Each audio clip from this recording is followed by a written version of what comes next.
What's up, y'all? Welcome back to Mixing at Cloud9. It is yet another Tuesday, and we are getting ready to get into it.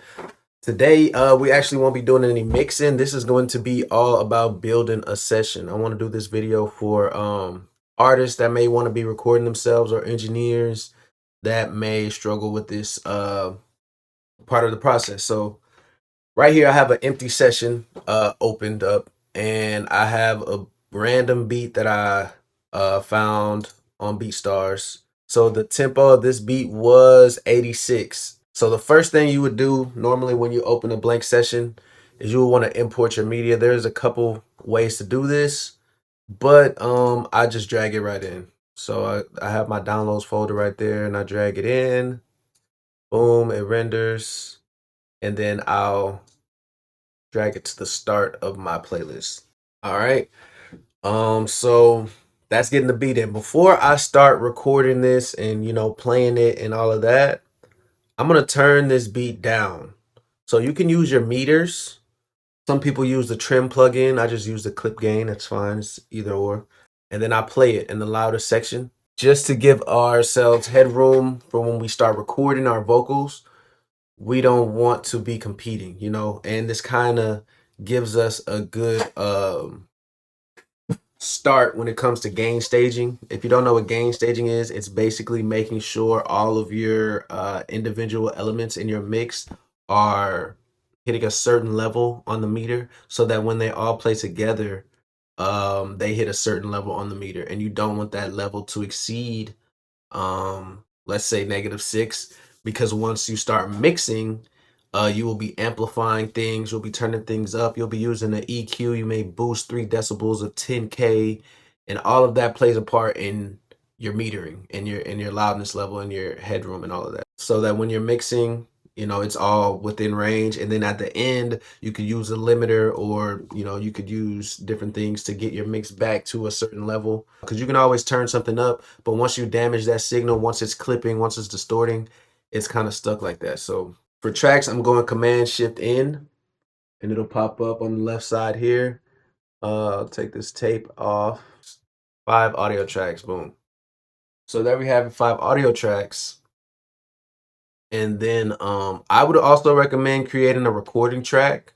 So even if you just want to take one of these and designate it for recording and make it red or something, I would recommend that. So then you don't have to remember to disarm this track and then arm that track and then disarm that track and then arm that track. It just makes the workflow a little bit smoother and faster, more efficient. So if you are recording, you could leave this track record enabled, leave it armed, and then you can record a take, drag it down, record a take, drag it down, and you never have to worry about am I recording on the right track, or whatever. So I use that to speed up the workflow. So the next thing I would do, I already got the tempo, I got the tracks. I also forgot to mention the key. So I think I said that the key wasn't, on the beat on BeatStars. So I have a third-party app called Key Finder. I believe it's free, or I may have had it already. So I'll just drag the beat in there, and then I'll hit find key, and then it says F minor. That's pretty much all you need to get started with recording. Because I mean, if you're an artist, you don't want to have to worry about doing too much when you're trying to record. You got that idea, you're trying to get it off. So this would be great enough to start recording and just laying your stuff out. And then anything further would kind of go more into mix prep, or a little bit into mixing. But if I had to add anything to this, I would probably go into um templates. So once you get your setup going and you're comfortable with it, you're like, okay, I like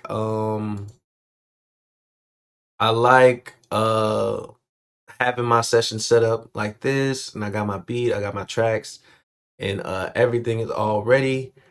You can save this as a template, and it won't save the audio, but it will save uh the tracks that you have, the way you named them, the way you arranged them, the way you colored them, and it will save all of that. So whenever you open a session, I'll show you how to save that template. So you just go to File. You can kind of see. Can you see that? Yeah, Save as Template. So you would hit that, Save as Template, and then you would name it. And then it will go in. See, I have a couple of them here. And then whenever you went to create a new session, you would hit Start from Template right there. And then it will bring up all of the templates that you created under User. This is one of my templates that I created. And just to show you an example, I'll open it up and call it Record Test.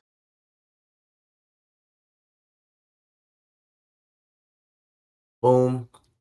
And as you can see here, when I created this template, there was an instrumental in there, but it took that out because, like I said, it won't save the audio. It'll just save the tracks, how you arrange them, and the coloring and all of that. So in this template, I have the same thing. I have the record track. I have all the tracks that I might need when it comes to pulling those record tracks down.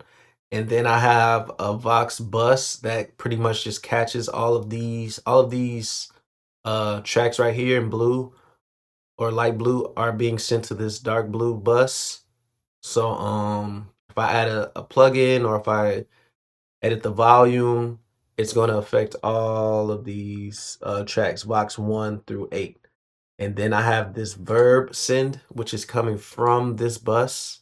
So if I go to this bus and I go to send and then I press verb, it'll give me a send. And then I can press this little thing if I want a fader.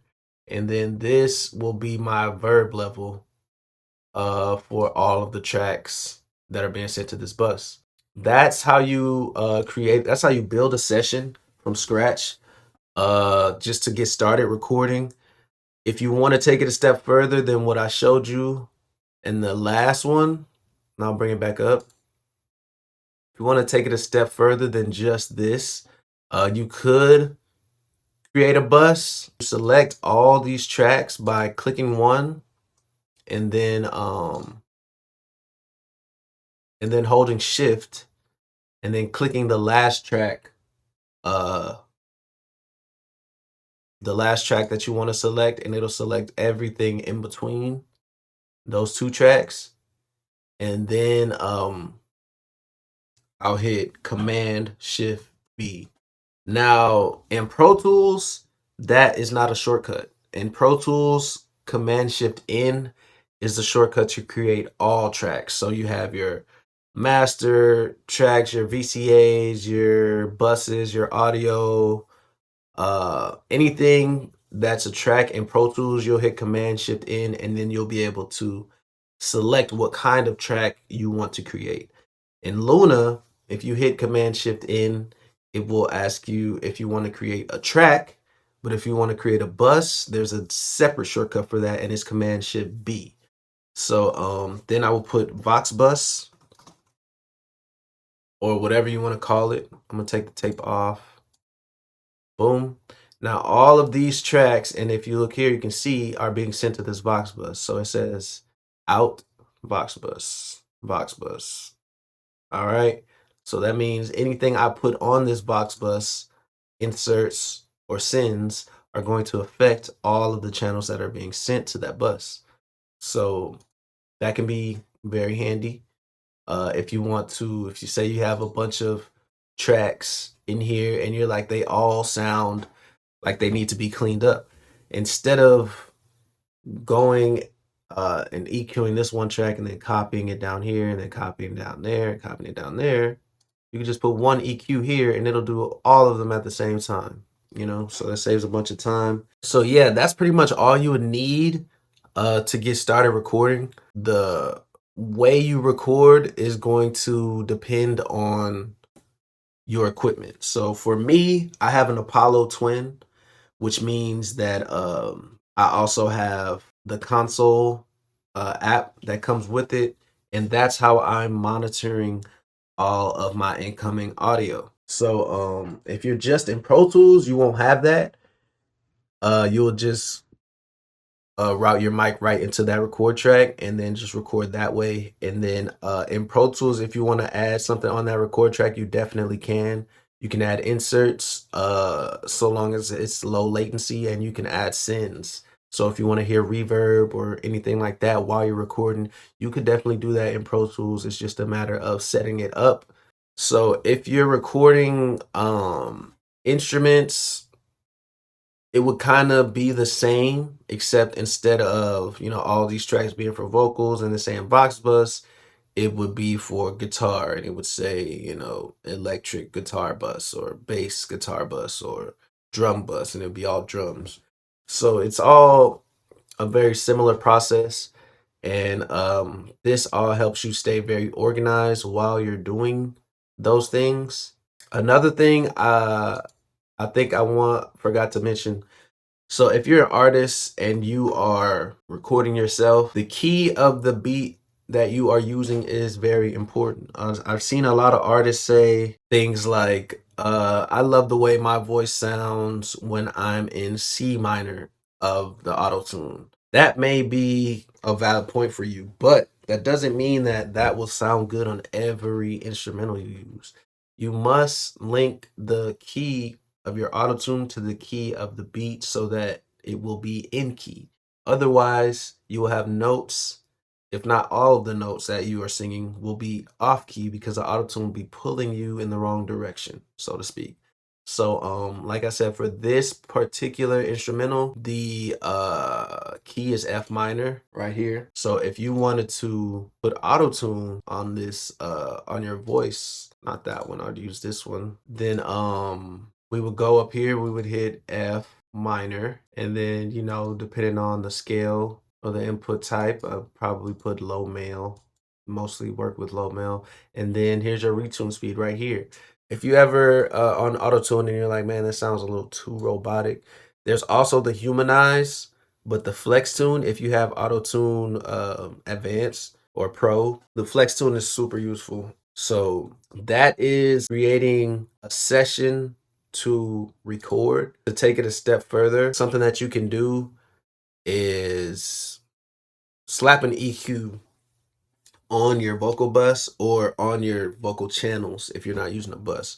And on that EQ, you definitely want a high pass filter. You'll have to listen to see exactly where you want it, but it can be a good spot for it can be anywhere between 100 hertz and 130 hertz. If you're working with a female, I've heard it even go up as high as like 150. If it sounds good, it's great. Then I dip 350 down to about 200 hertz is usually where a lot of that mud lives. So you'll have to find exactly where in that range. And I have a boost at around 4K, 3.9K or 4K, and then another high shelf at 15K. So you don't have to copy this exactly, but basically what this is doing is just cleaning up the initial mud or the initial issues of that vocal. When you first record, even if you're recording into an Apollo Twin and you have, an EQ and all of that on there and you're tracking that signal, your vocal may still need some work. Most of the time it will need work. So this is kind of just doing a little bit of that work for you, just so that you can hear it better after you've recorded and you're playing it back. Some artists don't mind hearing a muddy vocal when they're just trying to put the song together, but if you're the type of artist that likes to hear your song sound kind of clean while you're recording, because it helps you in the creative process, it helps you hear what a finished product would sound more like, then I would recommend you putting that EQ on there, cleaning out some of that stuff. Have you a preset ready, or find a preset in the plugin that you like, and just go for it. Go for it. Pick something that you like that sounds good to you, and that could be your thing, in your session or in your template. So that is a few tips and tricks that I would use when it comes to building a session from scratch to record. Like I said, this video wasn't meant for mixing.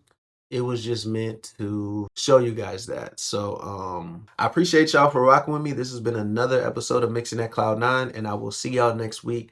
please like, comment, subscribe, and comment down below if you want to see something specific. Comment it down below. I will work on it. I promise. If you want to send me a mix and you're like, I just want to know how would you work through this or how would you solve this issue, send it to me. In the next video, I will definitely work on it. And that will be that. But once again, appreciate y'all rocking with me. Peace out. Y'all enjoy the rest of y'all Tuesday.